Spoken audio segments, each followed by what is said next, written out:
Welcome back to another episode of the BambooSZN Podcast. I'm your host, sober wellness coach Dorian Warmsley, the podcast where you'll hear real, raw stories from real people to help you feel inspired on your journey of transformation and growth.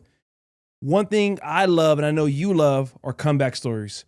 People who've been through it, might still even be going through it currently, but they still choose and find a way to progress forward, trusting that growth is coming, just like the bamboo tree. You know how it goes.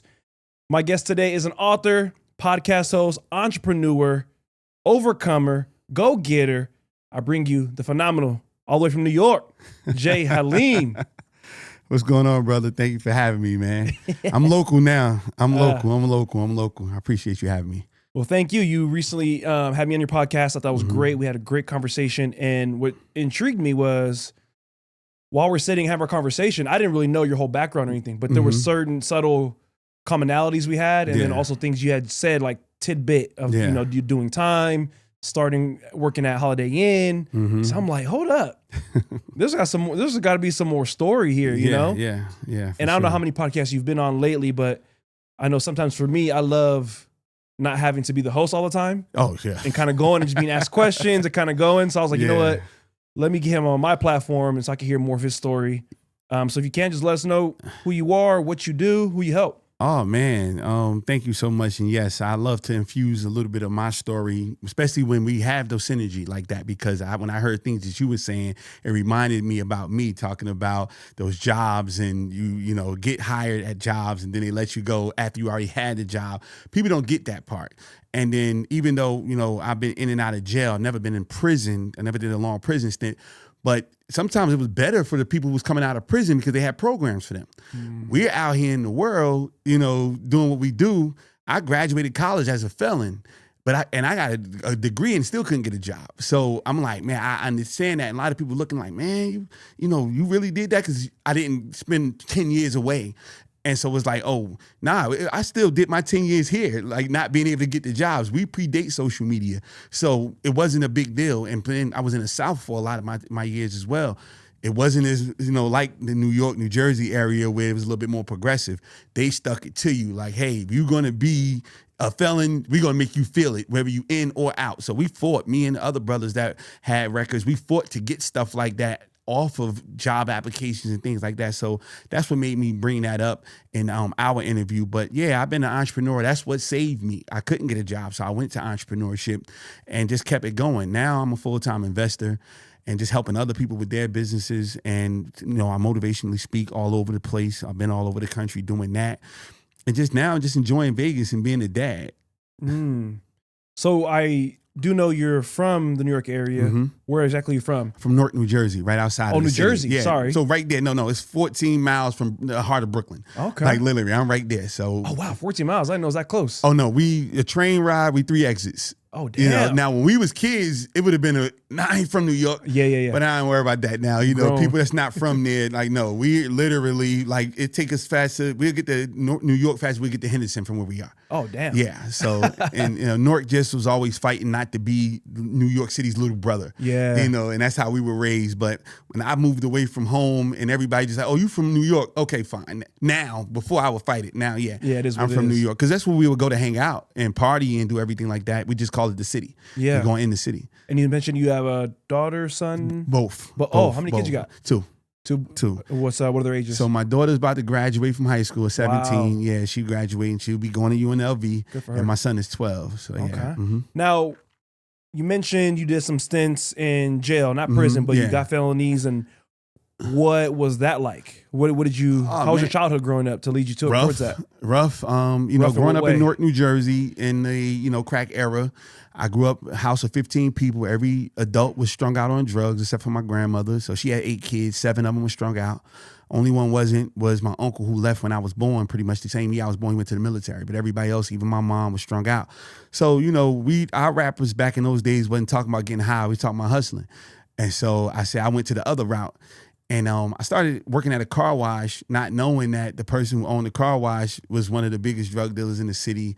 And so he would have all the bigger drug dealers coming through. So I like that part more so than me getting these tips washing people's cars. So I went to the street. So that was my life. That's how I played basketball. So I went to school, came home and hustled, did that. A couple times in and out of, we call it youth house up there, but they call YA, juvenile, whatever you call it, depending upon where you are. Did that a bunch of times, got in trouble, almost lost my life. Some of my friends did. They sent me away to college. I had a cousin who was like, look, let me get him off to school in South Carolina. But, I applied to trade when I got down there too. So just started, now I'm an adult because I got locked up right when I first became an adult.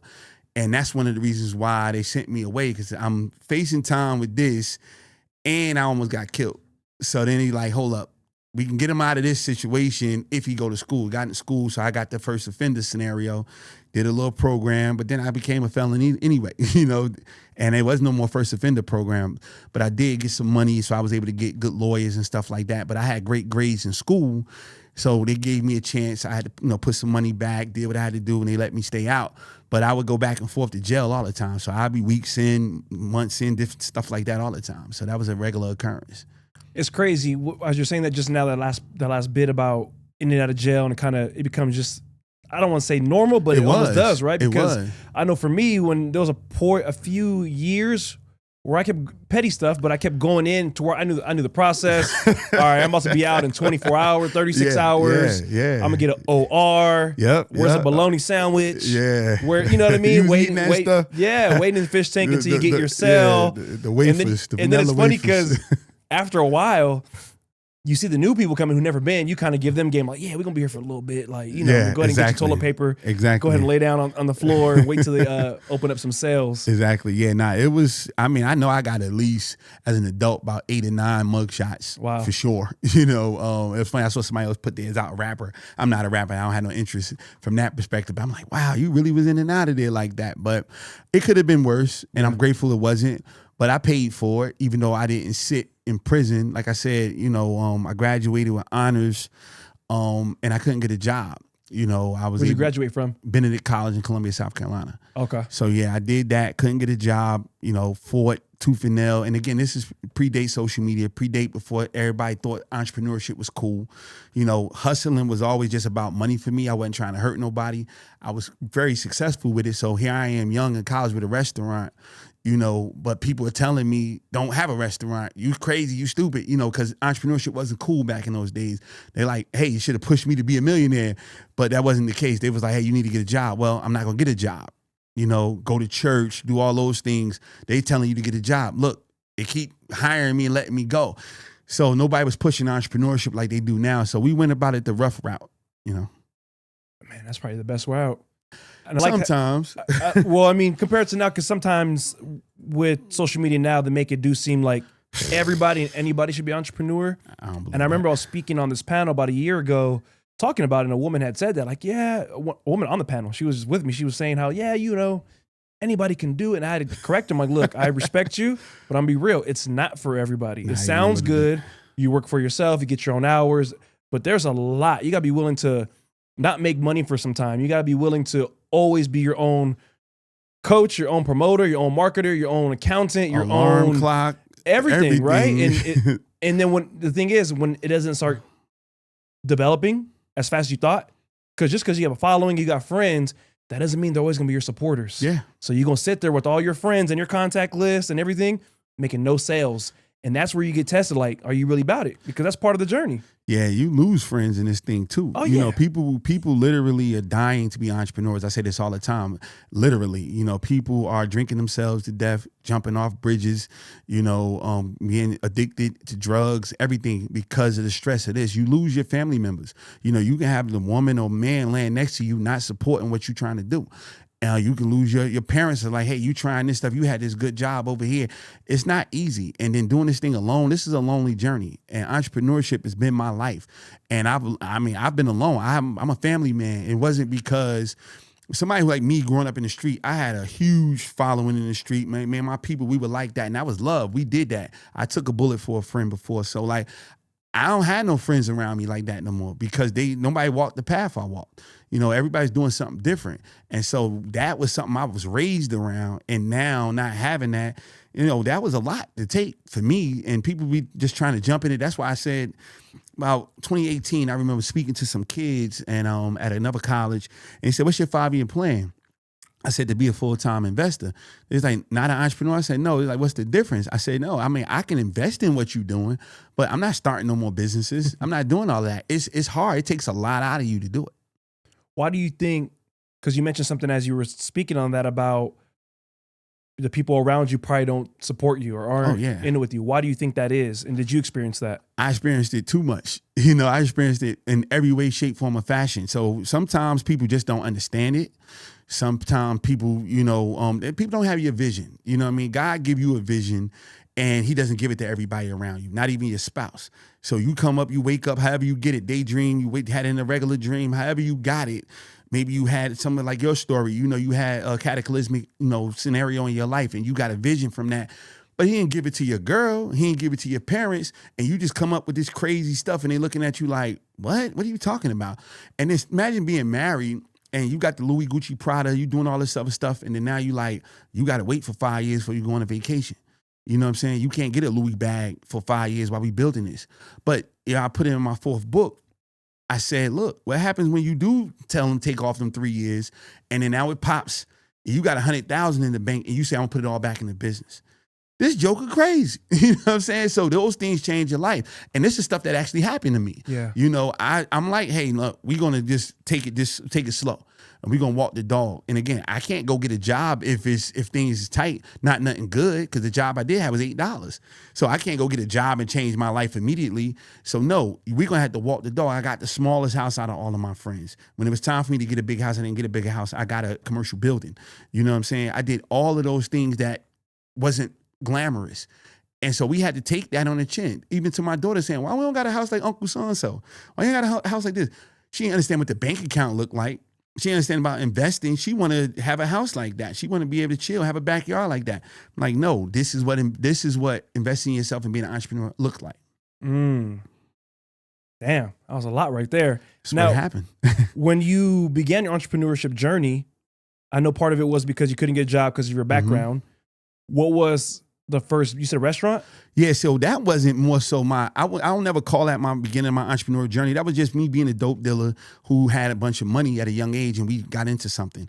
One of my good friends, his wife, his aunt was a singer. She was actually in a group with Angie Stone. So we was in South Carolina and she had some money that came to her from some record stuff from years ago. So she went and got a club and she didn't know what she was doing, so she lost it. So she lost that money, but we jumped in and helped. And so we put our money up and we jumped in with her. So from the club doing parties, the next door was a restaurant, it was a Caribbean restaurant. They lost their lease. The guy who had the building, like, you want it? We're like, yeah, cool, we got it. So it was just looking cool, fronting on people, that was our age. We had it like that. My real first business was a commercial cleaning business. So, I was doing my thing. I had already had my case. And I had to try to make myself look clean. So I got this business. I didn't really care about it. I was making money, but everybody was doing like having a clothing line or doing landscaping. I'm from the New York area. We ain't had no grass. You know what I'm saying? So I ain't know how to cut no grass and nothing like that. So I got an idea about a cleaning business and I did that. And my mom literally moved to South Carolina from Jersey with me. And I was helping her kick her habit. It was literally 20 years ago to earlier this month. Wow. So I helped her kick her habit, and watching her kick her habit, made me quit selling drugs. And so I had to take this seriously. I had to take the business seriously. And it was like ridiculous because it would go from 0 to nothing. I mean, from 60 to nothing in 2.2 seconds. But I built it up to be a multiple 6-figure business that I had to get rid of later on once the Obama time came around. But yeah, it was a great business and I learned a lot from that. Damn. There was something I was going to say. I forgot. Oh, well, first off, what is your background? Are you Caribbean at all or anything? No. No? Oh, just black from New York. Yep. Okay. It's a lot of us up there, but it's everything in that area. So, but nah, nope. Now, how was it emotionally seeing your mom in that way? Man, it was rough, man. Me and my mom had a crazy relationship because she left me in 6th grade. And, I was feeling the type of way, and her and my grandmother was beefing about that. So when she finally wanted to get herself right, she came back to my grandmother and she was like, no, she still held a grudge. So she called me like, hey, your mother trying to get right. She need a place to stay. So I'm like, all right, we'll send her down here. And she came. I didn't know it was that bad. And it was just like nuts, man, just to watch her, asking me to get her heroin so she can not be sick no more, and just taking her back and forth to the hospital and things like that. I couldn't keep going on with that. So I remember getting baptized and just was like, I'm not going back. And I just went and did my own thing. How long was the time period from when you last saw her before she came to South Carolina? I would see my mom's once in the blue moon whenever I go back home, because I would go home to take care of business. I mean, my operation was very extensive between New Jersey, New York, South Carolina, so and everything in between. So I would see her on the fly, give her a couple $, stuff like that. But I never seen nobody go cold turkey. You know what I mean? Like, you would hear about it, and where I'm from, they would have what's called the meth trucks. So they would come pick you up and get your methadone shot or drink, so they can be all right. You see a heroin addict gaining a lot of weight because they drinking meth.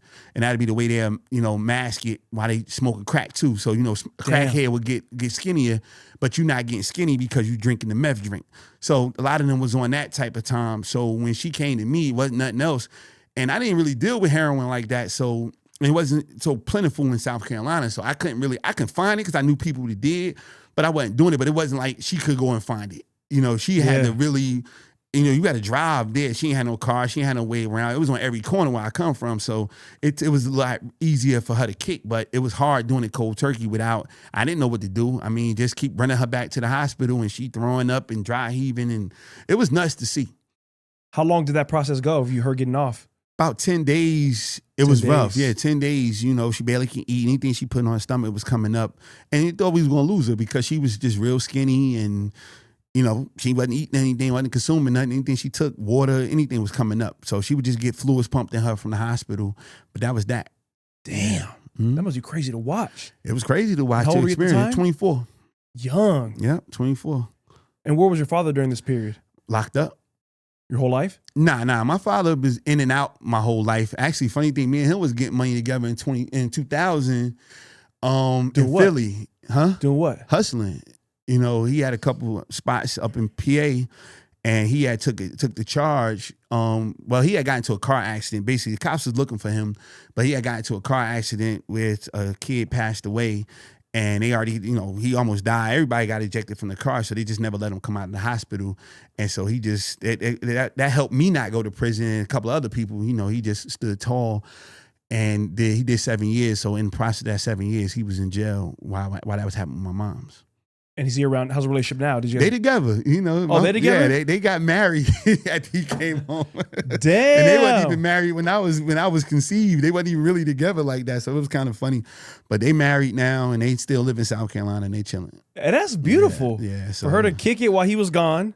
He gets out, a new life, new person, I would hope. And yeah, I mean, he had to figure it out still. He bumped his head a few more times before he finally came. Because we ain't the type of people want to run the South like that, because it's so, up and coming where we at. We popping up there. So he had to calm down before he came back to the South. My mother knew she wasn't going back up there because it's everywhere where we come from. Why South Carolina? Oh, because I went to school down there, and I ended up leaving after I graduated. I went back north, but I went back to South Carolina because it was a lot cheaper, a lot of stuff going on. So I went down there, and then my mom finally, she just stayed. When I got her down there, I got her straight, then I left. And then she just stayed. She never left South Carolina. She came when I was down there. I left and went up north and then came back once the Obama situation happened and the housing crisis and stuff like that. Then I went back down there to, raise a family, because I had a daughter at that time and I had my son while I was down there. And what was the situation that got you the felony or got you in trouble the most? Oh man, drugs mostly, and then I had a felony drug charge, and then I had a felony for obtaining property under false pretenses, and as well as conspiracy. What got me from prison was the conspiracy was dropped. My lawyer got the conspiracy dropped because my co-defendant dropped a dime, but she didn't do it properly, so she still got herself jammed up. And so what happened was we're no longer together now. You said that you was doing something else, so that means you wasn't with me. You know what I mean? So now it's no conspiracy. That's what usually get people tied up. So now we just owe people 6 figures, and I had a good portion of that before we even went to court, so it was good. Oh, damn. So that's how that worked out. Wow. Damn. So you tried to snitch and it didn't work out in her favor. Well, I ain't take it personal. Yeah. She was an older woman who just was trying to make some money, and she didn't. Again, it worked out for her because it was her first time offense. But what you said that we and you wasn't working together. what you said was you was doing something that you wasn't doing with me. So now that we're not conspiring, we both just did something on our own. So it wasn't no conspiracy. Yeah. And that's usually what tie people up that's where RICOs come from. Because you have multiple people. I'm operating by myself. You saying you operating by yourself. Thank you. So now they let you slide on what that situation is. If I can produce a certain amount of bread, because all they wanted was their money back, I was able to produce a good portion of it before the court date. And so the rest was on 7 years probation. Damn, 7 years? Yeah, that was the max then, but I know like people like Pennsylvania and the Commonwealth, they be doing like probation for life and stuff like that. Yeah, there's a gentleman, are you familiar with Damon West? Mm-mm. So Damon West, he has a book called The Coffee Bean. Okay. So he was a all-star quarterback, college quarterback. I forgot what he did to go down though. Maybe robbery or something in Texas. And he went down for, I forgot how many years, but fighting while inside and everything. Yeah. Got out. He wrote the book to be a coffee bean because that's what he was taught when he was in prison. Because he met some Muslim gentleman. Gentleman told him like, hey, you can, when you get in here, and there's different ways you can go. You can be the egg that hardens, or you can be the potato that softens, or you can be a coffee bean that can be. I think the analogy was just to be, kind of flow in. Yeah. So that's what he did. Then, because he was an athlete, he said he was connecting with all the black people. Yeah. Because he was an athlete. So he connected with them. He was able to maintain those relationships. He gets out, starts speaking to colleges. Yeah. So now he's like a known speaker and speaks at different, all over for prison reform also. Yeah, cool. Name is Damon West. Great story, man. I want that book. Yeah, you got to get it. And the crazy story I heard more recently is how he built his like family house, compound with his mom in the background, walking distance from the prison he was at. Wow. I wonder why he did that. And now he has access to where he can go out during lunch, walk into the prison, shoot hoops, and talk to the prisoners. That's cool. Yeah, I was That's like, cool. dude, what? Because a good friend of mine named Adam, he did 20 years. He was sentenced 213. But something happened when Trump got in office, signed a different order. It allowed him to get out after 20. And that's how I met him or knew about him through him. His story is crazy too. All about prison reform. Yeah, they're trying to send people away, man. It's the funny thing is I'm seeing how, a lot of people like myself who didn't have violent crimes, we was getting more charges. I got cats that had bodies at 10 years, coming home in 7. They was first started talking to me about 15 years and stuff like that. And then especially drugs. I got friends coming home from doing 20 with drugs.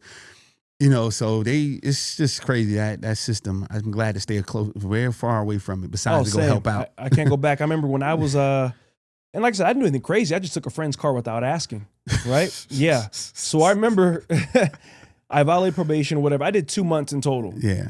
And around the time, there was this kid at Stanford. I don't know if you remember the white boy, Brock something. He took advantage of a girl that was drunk. Wow. And he got 3 months. He got sentenced to like 6, did 3, and got out on probation. Yeah. I guess the judge had said something along the lines of, oh, so much life ahead of him. And granted, there's probably more to the story or anything, but when outside looking at him, I'm like, damn, bro, I did 2 months taking a friend's car.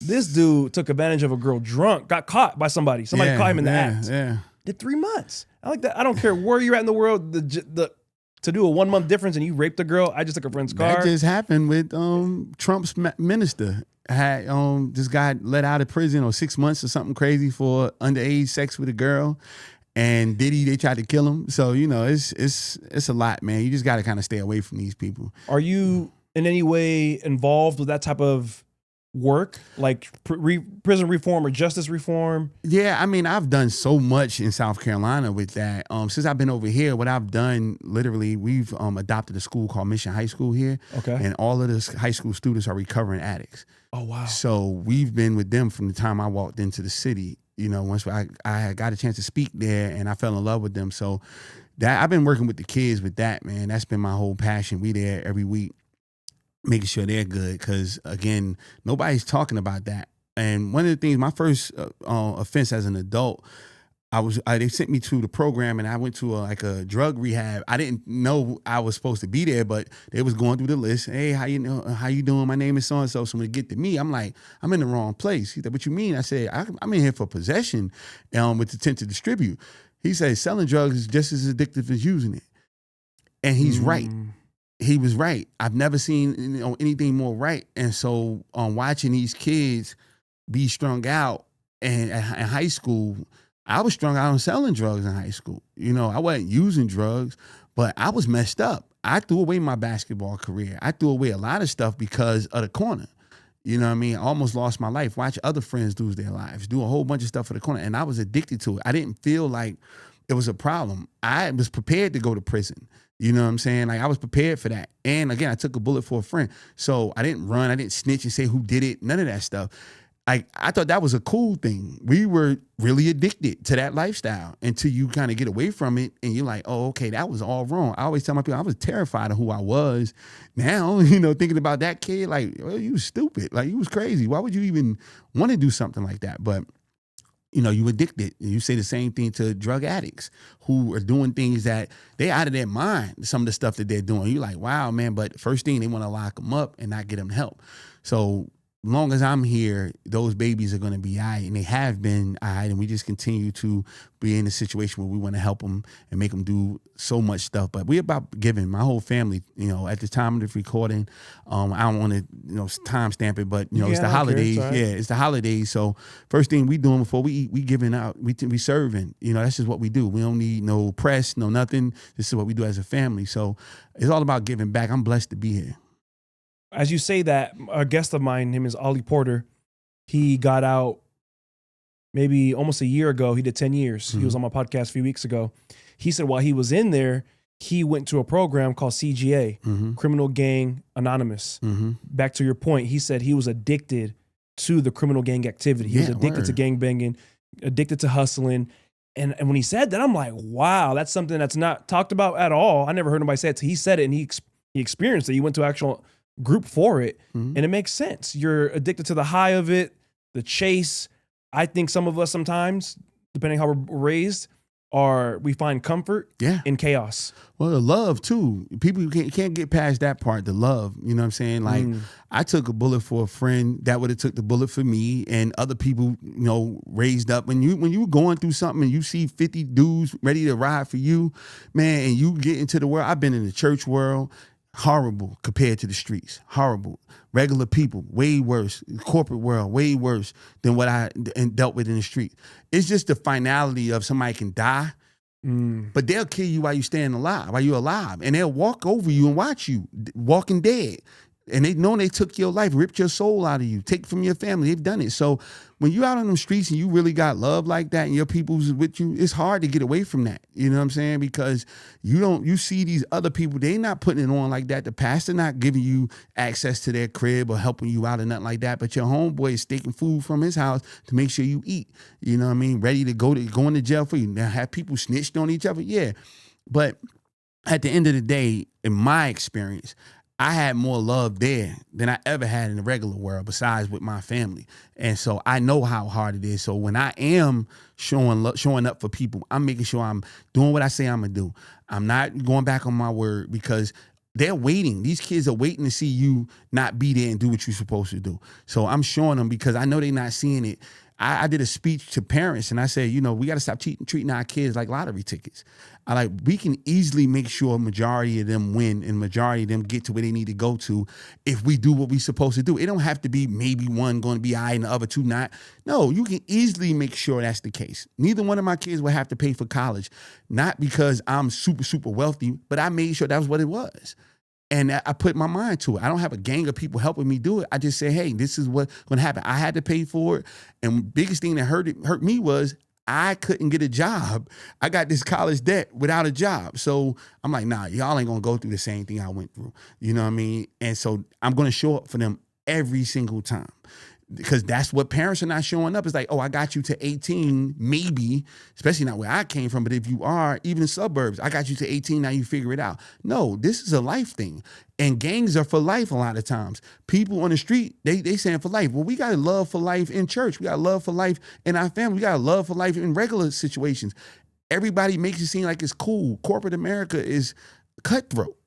They cutthroat. You know what I'm saying? And these people are making so much money. Look at what's going on right now. A lot of people haven't had raises in years. And look at what's going on. And they okay with that. People are going to work and going home and sleeping comfortably. I know brothers that couldn't sleep when they knew their brother was locked up in jail, or they knew somebody rode on their brother and they couldn't sleep. It's hard to see that.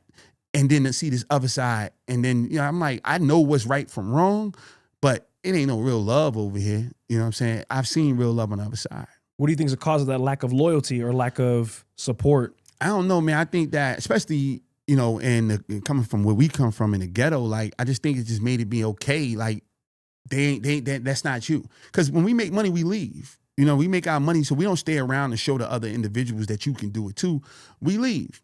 And that's why a lot of people get hurt when they go back, because you never stayed there. You got your money and you bounced.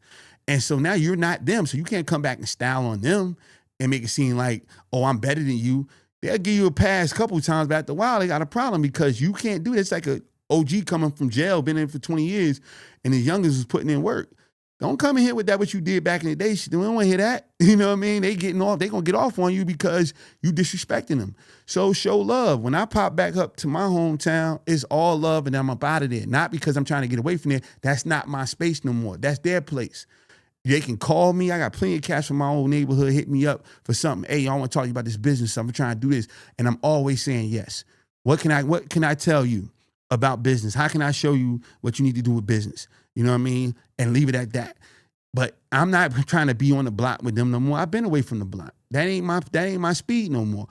I'm just saluting them, hoping that they're all right. I'm always here for them if I can be from a distance. But they don't even want me hurt from a perspective of, man, don't come over here. I spent like a summer home. They were like, why are you still here? You need it when you going back to South Carolina. You know what I'm saying? Even when I go to South Carolina and be in certain parts of the town where I was getting busy at then, they like, what you doing over here? You better go on the other side. Like, this ain't even that no more.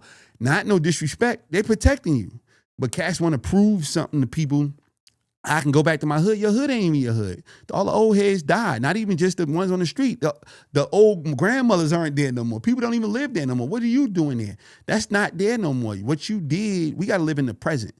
What's going on right now? Who are you? We can't be Al Bundy. I scored 14 touchdowns in 78. You know what I'm saying? Like, what are you doing right now? And that's what it's about for me. Like, what are we doing right now? How can I serve you right now? How can I serve my family? How can I be the best Jay I can be today? What hit you to make you want to transition out from the streets and that life? Because you mentioned at 24, you were still selling. Your mom, you helped your mom get off. Was it your mom getting? It was my mom. Seeing her like that? Yeah, it was like, my mom. I'm done. I had my mom and I had my little cousin with me. It was so funny because he was 16 and he wanted to beat me so bad. And like, it was when I had him, I was traveling to another part of South Carolina. I was busting the move and we was in a hotel. I let him stay in the hotel and I was going around the city doing what I'm doing. But I had another gun and I remember him, I went in my bag and he had my gun. It was cocked and like 3 bullets were stuck like that. And because he trying to play with my gun. And I'm like, Damn. So I got him, then I got my mom's, and then I got my shorty with me. And she ain't never come from that life. Like nothing about it. 2-parent home. They graduated college. She got a lot going for her. I'm like, man, I can't put nobody in a situation like that. So it was just a good time for me to chill, and I went the church route for a little while. But whatever was going to be needed for me to go ahead and make that adjustment, I did it. How was the experience going to church? What was that like? At first it was cool. After a while, it sucked. I met some horrible people there. I met some good people in church, but I met a lot of horrible, sucky people in church. I'm thankful for the ones that I did. Them church mothers, they the ones who got you give them the real MVP because them prayers really get through. But you had a lot of scoundrels and scammers in there that was just horrible. You know what I mean? So I don't go now and I don't bring my family into any of that stuff because when I started reading the Bible and really understanding what it was, like y'all ain't even living what this thing say. You know what I'm saying? I'm still about God. I always give God honor and glory and praise for anything I'm doing because I believe, but I don't believe in church. I don't believe going there. Fellowship is cool, but a lot of the scammy stuff it happens there. You know what I'm saying? And a lot of the stuff happened to me. So, but I had some great times. I met some good people. Like I said, the mothers, man, that's the number one people for me. You know what I mean? Like they really got a prayer through. They really meant what they said about, loving on people, praying for you, there for you whenever you were going through something like that. Those are the ones who prayed for I almost lost my son. You know what I'm saying? When he was born, there was the mothers and a few other people, but there was those mothers' prayers who was right there for my son and, hey, whatever you need me to do. And they really meant it. You know what I'm saying? So, yeah, that's me in church. But, you know, it was good for the time when I got out. I definitely had something to keep myself focused. And I just remember being so broke where I'm like, man, we got enough food for 3 days. And then somebody from church kept inviting me to their house. And we having dinner different times and stuff like that. So that was cool. I remember that. I got to the behind the scenes portion of it. You know, the higher you go up, you start seeing the greasy stuff. Like the people who go to church and just chill, they all right. You probably never know what's going on behind the scenes. You go in there, get your word and leave, you'll be fine. But when you get behind the scenes and start seeing that stuff, the stuff that people talk about, the money and all that other stuff like that, yeah, that happens. So if you're going to church and you just getting your word and, you know, somebody filling you up and you doing what you're supposed to be doing, cool, just get out of there. But when you get behind the scenes, you really see people not doing what they supposed to be doing, you got to get away from all that, man. It's not cool. You know, I got respect for people, period. But, man, I seen too much, you know, for me to partake in that.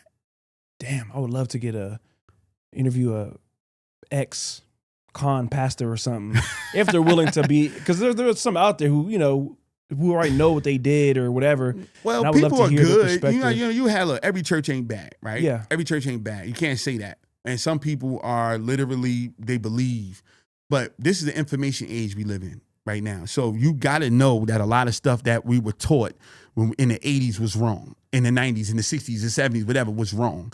And if you're willing to get this new knowledge and still go that same way, then that's shame on you, not shame on whoever scams you or whatever happened in there, or if you was taken advantage of. And it's not just like black churches, like Catholic church, you hear certain things happen. Like if you still going there and giving your Hail Marys and you got the knowledge that you have right now, like my awakening was reading.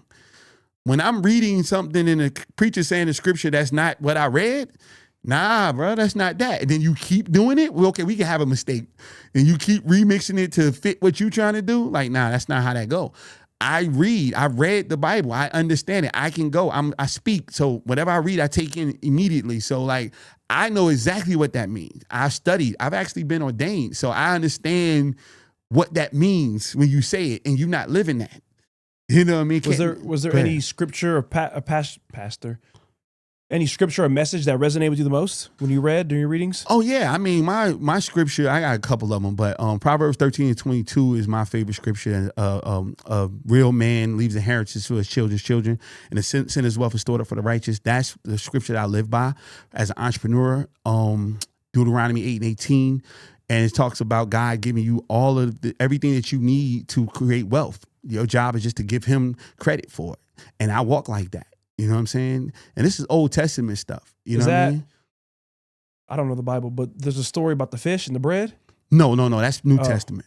Okay. But at the end of the day, it's you got great things that's there that you can live by. Why? You don't have to remix it. You don't have to remix it. It's there. If you tell your people what's really there, but that means you're going to have to live it too. You see what I'm saying? As a minister, as somebody in high court, you know, as what they call a Levite, you're held to a responsibility. You know what I mean? So you're gonna have to do that. But long as you're not telling them that you're responsible, your responsibility, you keep telling them what they supposed to be doing, that's a problem. You got to be held accountable.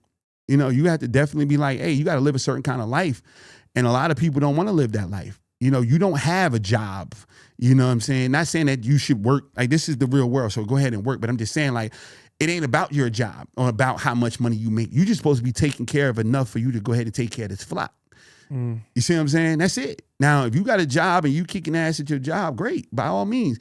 If you built the church up to where what your church can give you is way more than somebody else, all good. But it ain't you first. The church is a hospital. And hospitals and prisons, the only people don't turn away nobody. You know what I'm saying? So when you go there to that hospital, you're supposed to get healed. And once you get healed, you know what I mean? Then most people, like if you go someplace right now to a hospital and get healed, then you're going to make $50 million. You might give something back to the hospital. You see what I'm saying? So if the church heal you, that person is a good chance that church, they'll give back to that church. But you can't make them give something to you before you heal them. Do your job and then let God do his job. A lot of people's kind of circumventing the system. So you went the church route, kind of you met some good people, met some not so good people, kind of started to find yourself in reading. What transitioned to move out west? Oh man, so once I was doing the church thing and everything like that, and I became when I got that $8 an hour job, I mean it was nuts. My son was born, he almost died. He stayed in the hospital another week. As soon as he came home, I mean it was just birth. I think that honestly, that they overdrugged my boy. 'Cause my wife had to take like epidural shot like 3 times. Damn. And so what happened was it all just happened, and this is what happened when you poor. You ain't got no money, you ain't got nothing, and you're just happy to be there. So my son came out unresponsive. They had to literally, revive him, and he wasn't even breathing on his own for like a day. And so my wife almost died too at that time. So she came to some hours later, and it was cool with her. But then we doing this with my son. So when we finally get him home, the same day our car was repossessed. The next morning, we got a notice on the door. So now, me being a photographer, trying to figure it out, and hustler, not illegally, legally, that wasn't it. So I just took a job. So I had a sister who said, "Hey, I can get you a job. It ain't much money, but $8 an hour cleaning at a hotel." I said, I got to take it. So I did that.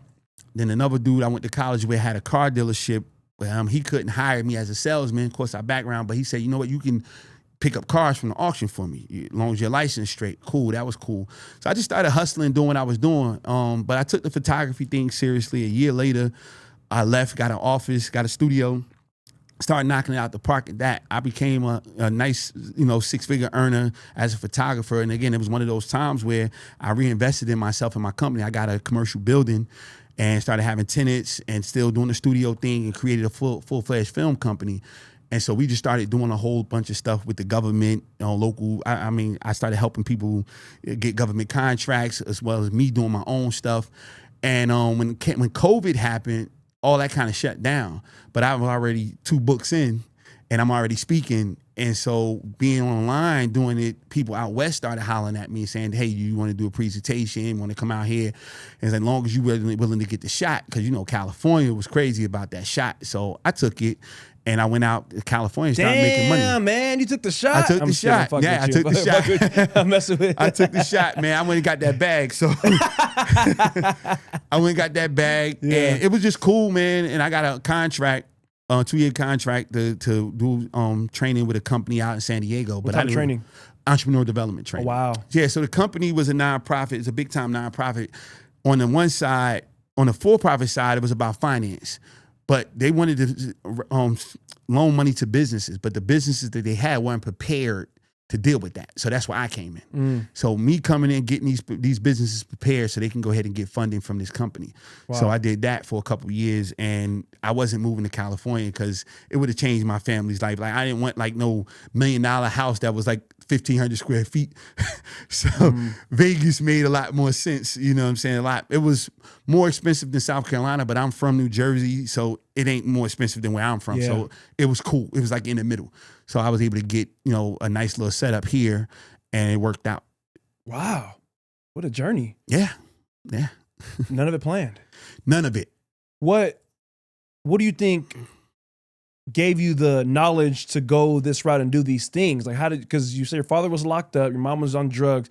Were there any mentors? Was there anybody, or was it kind of just you trying things and it came together at some point? Shout out to my uncle. My uncle Latif, he passed away 5 years ago. He was my fatherhood mentor. Again, nobody's saying, "Oh, this is how you be a father." It's me watching him. Yeah. Always been solid with his kids. Even when I talk about me getting shot, he protected me. He would have me at his house. He had me at his house like next 3 months. They didn't want me to go nowhere. To get in any more trouble. Didn't stop. But even when I did get in more trouble, he never judged me. I watched how he took care of his kids and everything like that. So I understood what I wanted to do with my kids by watching him. There was some old heads in the neighborhood that wasn't in the street, but they was in the street in the past, and they really took a liking to me. I had an Italian guy. He was mob guy, but he always used to say, "Man, I see you doing the same thing these other kids doing, but why you the only one going to school though? Like when I'm opening up my shop, you going to school, the rest of them not."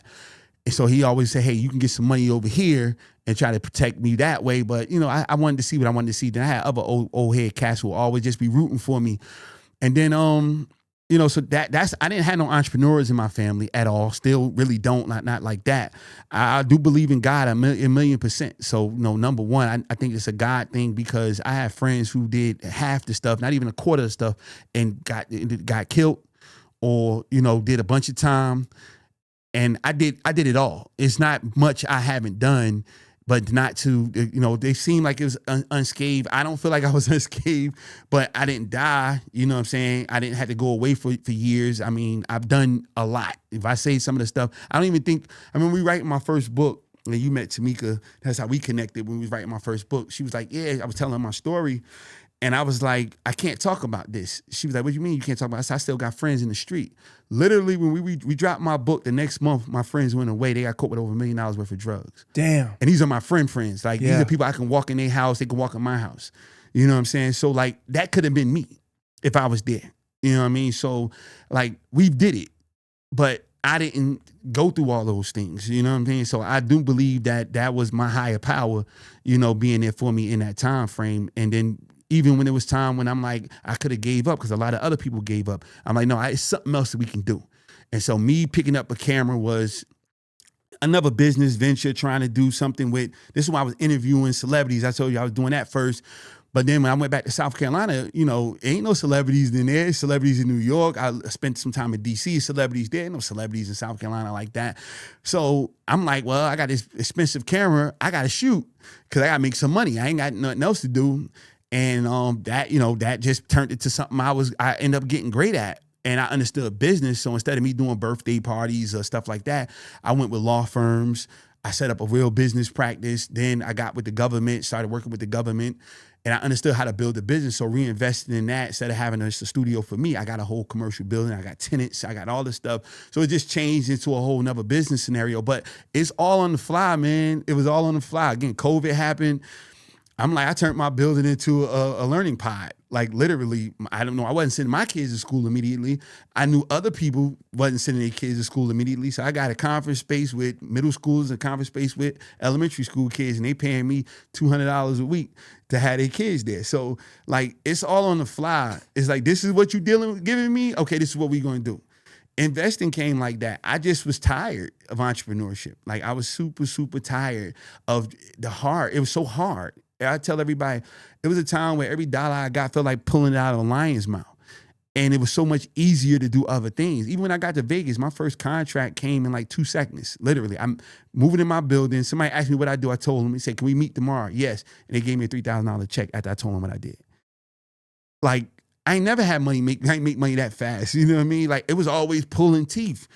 So I knew it was an easier route. You know what I mean? And I get a chance to spend time with my kids. Investing is boring.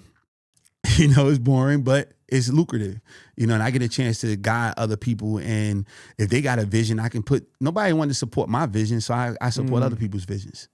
Back to support real quick. We talked about in the beginning how your spouse and people around you could be the ones who don't support your entrepreneur dreams or your business. What are things we can tell those people, or how do we get those people to show support? Because I think there might be people who are our friends and family, but they don't know how to support, right? Yeah. Because it's hard to, how do I explain this? Like seeing somebody start something new, you kind of want to be there because you're a friend. You feel like you have to show up. Yeah. But you might not know how. What do you think it is people can do to support their entrepreneur friends or show up for those people they know starting a business? Well, you got to definitely give them grace, on both sides. Like you got to give your family and friends who not supporting you grace, and they got to give you grace when you're going through this situation. So like, if it's something really abrupt, then that's something different. Like if you just saying, I had this amazing job and I just quit this job, then you can't expect everybody else to feel the way you feel about that. But if you've been talking about, hey man, you always seen that entrepreneur spirit, even though you're working, you always got a hustle here, support that man or that woman when it's time for them to take that step.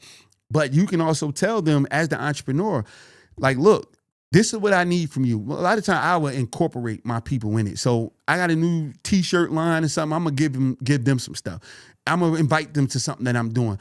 And this is where you see if you really got support, because it's in their heart. Like if they're not motivated and pumped up when they see you with this win, then you might want to, you ain't got to disown them, but hey, you stay over here. I'm gonna go ahead and walk this path. Because sometimes you got people that's from the Missouri, show me state. I got to see it first. They want you to see, they want to see you win and come over the mountain. Now, for me, you can't come with me no more if you're waiting on seeing it, but I ain't beefing with you, but I can't have you with me while I'm walking this path. You know, I told a lot of people I was coming to Vegas. They're like, what? You know, you just got a contract. You don't got to. I'm like, what you want them to do? You know what I mean? You want me to, you know, them to ink in blood and say here for life? Like, no, that's all I need. I came out here with nothing. You know what I'm saying? So that's all. I'm good. And I'm not broke. So let's go. We going to go make this happen. And we're winning. Nothing happened. But people still going to be like, why you do that? Why you do this? We're not wired the same, especially real entrepreneurs. We're not wired like everybody else. We see opportunity when everybody else sees something different. They see doom. I see opportunity in everything.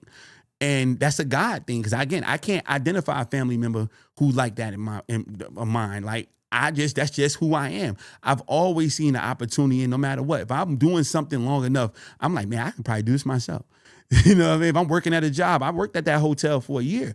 I'm like, man, I could get a hotel because I'm learning. I'm not sitting here just mopping floors. I'm mopping floors. I'm driving cars. I'm taking photos. I'm doing a whole bunch of stuff. So I'm looking like, okay, wow, I can see what they doing. Oh man, they got this people. They had, I remember we in South Carolina, we got big, what's that? What's the military base, Fort Jackson. That's like the biggest training facility, military training facility. That's right there. They had a contract with them bringing people in. I'm like, oh man, they got a contract with Fort Jackson. So when I jumped out, I'm going to Fort Jackson to get a contract with what I'm doing business-wise. Not because I'm not in the hotel business, but they want me too. So, but the cute thing about it was me being a felon and having my own thing, they didn't give me a problem. If I tried to get a job at Fort Jackson, I wouldn't have got hired. But as an entrepreneur, I got plenty of contracts with them. So I learned from being there. I'm like, oh, okay, they was doing something with Fort Jackson. Let me go see what's up with Fort Jackson. How do I get with the military situation? And I learned how to do that because of being around them. You know what I'm saying? So different situations. I learned I could take pictures of car lots because I'm sitting there, oh, I got to take this car. Oh, yo, wait, the guy going to come take the photos and stuff first. Oh, they take photos here? I remembered that when I jumped off. I'm going to car dealerships. Hey, you need somebody to take photos of your lot and do everything like that. I'm not forgetting what I'm doing. Everything is an opportunity.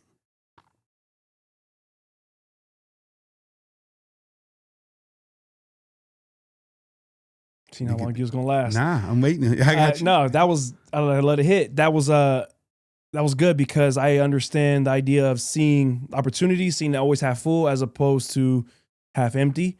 And it's beautiful the way you saw opportunities, just thinking outside the box in a sense, right? And that's when you said you have a real entrepreneur mindset. That's really what it sounds like, because there's one way to see it like, hey, I could get a job here, but instead you're thinking of the bigger picture of how I can open a hotel. Yeah. And most people don't think that way. Yeah. And sometimes I be thinking I'm crazy when I think big like that, but you have to. Yeah. Because if you don't think big, you're going to stay small and stay where you're at. Because there's so many ideas that go through my head. I don't think of how do I put this? I don't think of just being local.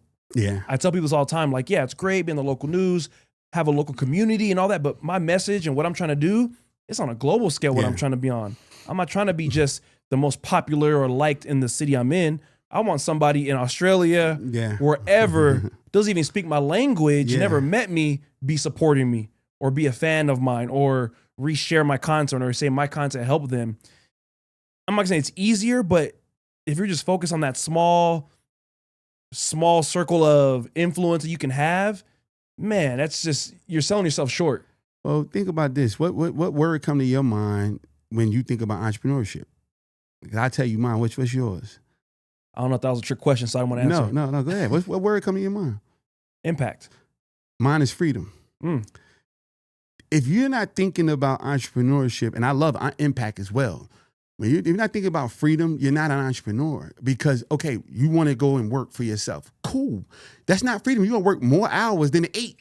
You're going to work more hours than 8. So don't think that you... And not have insurance. You're thinking that, okay, this 8 is bad. What about this 18 you about to do? You know what I'm saying? For yourself, right? That's cool. But some people are scared of the big bad job. They don't want to be working. Cool. But you don't have freedom. My 4th book, my 2nd chapter is called Freedom Over Finance. It was when I decided to leave that job and say, you know what? I'm going to make this money. I'm not worried about that. But I'm going to be around my children. I'm going to dictate what I do, how I do it, when I do it. And I love me some Bishop T.D. Jakes, no matter what I said about the church, because I'm a book guy. I love books and I love to read. And that's one of my favorite writers. And he said, though, I had to contradict. He said, if you want to make a lot of money, you're not going to be around your family like that. And I had to call cap on that because I did very well and I ain't leave my family like that. And I might not be where he is, but I'm not counting nobody else's. I'm nowhere near from somebody taking something from me. Like, you're not about to take my car or my this or none of my cars or none of my cribs. And I own places I own property in different parts of the country and all that other stuff. And I still was around my family. I still was in the mix with my kids. My kids look forward to me being at a swim meet or basketball game or something like that. That's what it is. So that freedom is what entrepreneurship gave to me. The money, anybody can find money. Sometimes some people are going to make more money than an entrepreneur working a job. People scared to say that. But some jobs, you're going to make way more money than somebody trying to do their own thing. So let's dispel that myth. But are you free to do what you want to do when you feel like doing it? And a lot of people not. And if you're not trying to create impact or get freedom, or my number one thing that for me is freedom, but the number one thing I think people need to be in entrepreneurship for is solving a problem. And a lot of people are just trying to make money. You're not solving a problem, and that's why your business is not growing. Nobody needs your business. You're just trying to make people want it because you're tricking them or you're putting out something cool on social media or something like that. They don't need it. When I started as a photographer, I said, who needs this? And at the time, law firms in my city didn't have nobody shooting like that. I did all my research, everything. We have 400 law firms in this town with 150,000 people. That put me on the map. Then government. I'm in government spaces. No other person there talking about, I'm a photographer we got a photography booth waiting on people at a government function. Nobody was there doing that. That was me. So I'm going where nobody else is and where people need it. And that's what business is about. Nobody wants to do that. You know what I mean? Everybody want to do, I got 18 clothing lines or what my brother's doing. My brother got a restaurant, so I'm opening up a restaurant too. Like, what do you do and how do you solve a problem? When you talk about the local piece, like, I'm cool with being local if I'm solving a problem locally. If something's missing there, if there's no dry cleaners in this nice neighborhood, you might want to put one there. If there's no laundromat in another neighborhood, you might want to put that there. It's all good. But if not, what you doing? You just don't want to work. Why? You in the way. Everybody can't perform. Somebody got to be out there on, buying tickets. Before we finish up here, one note I'm going to make before I ask you another question was, I don't know how true it is, got to fact check it, but the owner of the Clippers, he wasn't an entrepreneur. He worked his way up through Microsoft. So worked his way up. So it's okay to not be an entrepreneur if you have a bigger purpose or you know where you're going. Yeah. That's the point I would make with that. Before we finish up, though, I want to make sure you let us know about your books.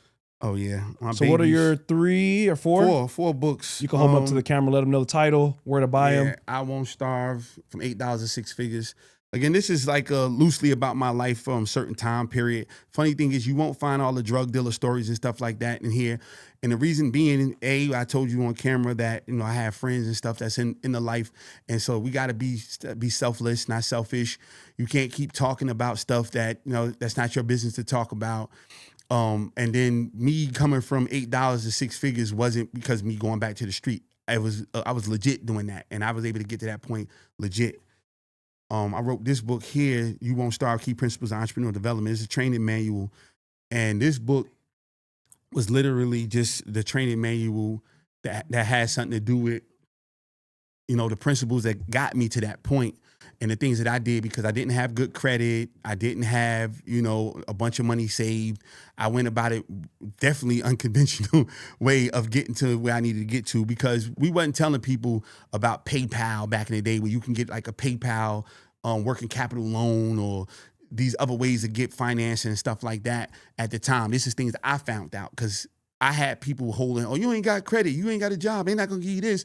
I found other ways to get past that. Morning motivation, I wrote this during COVID. This is just my thoughts, man. Everybody was so negative during COVID, but as an entrepreneur, that's when a lot of opportunities presented themselves for a lot of people and myself included. And so I just had stuff to talk about every morning. I did like 200 days straight of videos talking about, my morning motivation. Then I turned it into a book. So I took about 10 or 12 of those topics and just made it into a book. And my last one, Business Corner, What's Really Needed to Survive the Entrepreneurial Fight.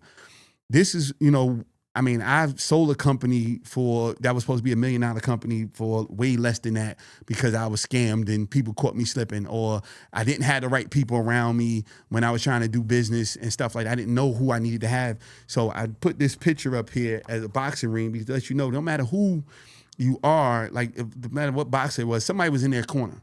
They wasn't in there by themselves. And if you're an entrepreneur, you definitely need to have the right people in your corner in order for you to do this successfully. A lot of people fail, but it's usually because they're doing it by themselves.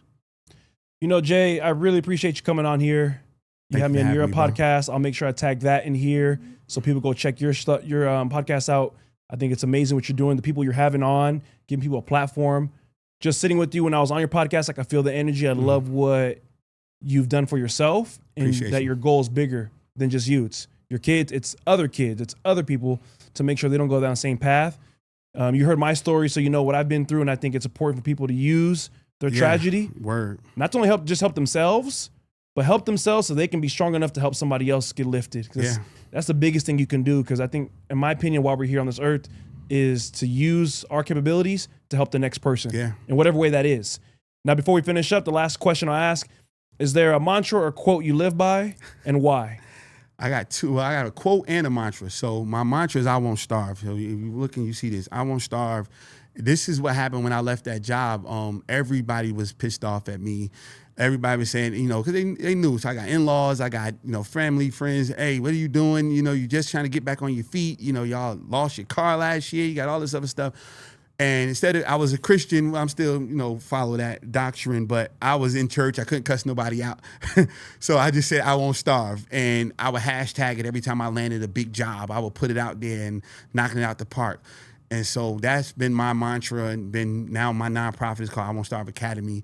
And that's my mantra there. But my phrase that I created myself was, the platform you leap from is more important than the platform you land on. We put a lot of emphasis on, where we're trying to go, and not a lot of emphasis on where we are. I told you about me escaping, being able to not go to prison because I built the platform for myself. I wasn't going to court broke. Now, it's not the coolest thing now because they done showed that they can break a person like a Diddy that's a billionaire. But back in those days, if you had some change and you were ready to fight, you can do something.